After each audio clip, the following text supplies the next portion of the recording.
The SS Adela was built in 1878 in Glasgow. At the time it was the height of innovation. It was 200 foot long and it had been kitted out to carry cargo, livestock and passengers, and it would have been a very popular vessel on the Dublin to Liverpool route for the next 40 years until the tragic events of 1917 when it was sunk. The ship was built for Robert Tedcastle. Robert Tedcastle had been born in Scotland in 1825 and had moved to Dublin to work with his uncle, who was a very successful coal merchant. Now, Robert obviously had a very shrewd business mind, because as the years went on, his uncle had gone back to Scotland, but he built up a very sizable fleet and had moved into Dublin-Liverpool cargo trade. In 1897 then, they went into partnership with McCormack's coal merchants, and that would have been the birth of the famous Tedcastle McCormack Company, which would have been well known in the Dublin Docklands area. Robert was a very successful businessman, so successful in fact that the family home in Dublin was at Marley Park, and what we now know as Marley Park was the family estate, which was quite sizable. Robert died in 1919, and shortly after his death, Tedcastle and McCormack's was incorporated into the British and Irish Steam Packet Company. At that time, the British and Irish Steam Packet Company had been buying up a lot of the companies around Dublin and amalgamating them into one big unit. One of the important things about the loss of the SS Adela was the impact it would have had, not just on Dublin, but in particular on the Dublin Dockland communities. We would have seen 2 weeks earlier, on the 14th of December, the sinking of the SS Hare with the loss of 12 of its crew.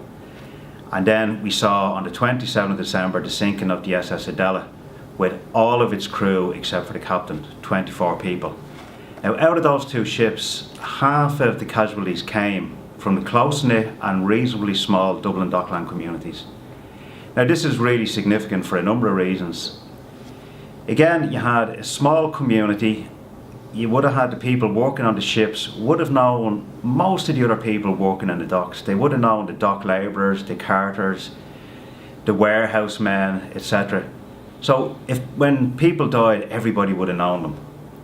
Again, in the seafaring trade, if you look at the records, you'll see a lot of people would have served on a number of different ships, and they would have served with different people.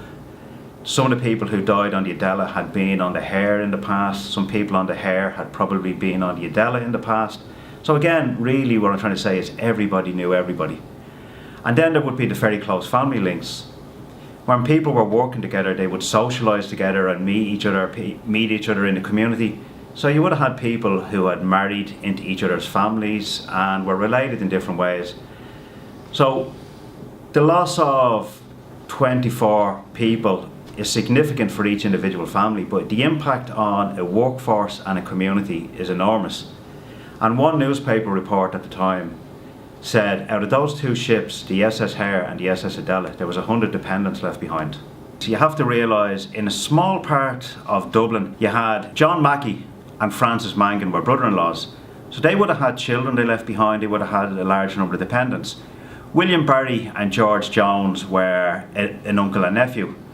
And even after the tragedy, the family of Christopher Wolfe, who died, and the family of James Farrell, who died, members of those families married into each other.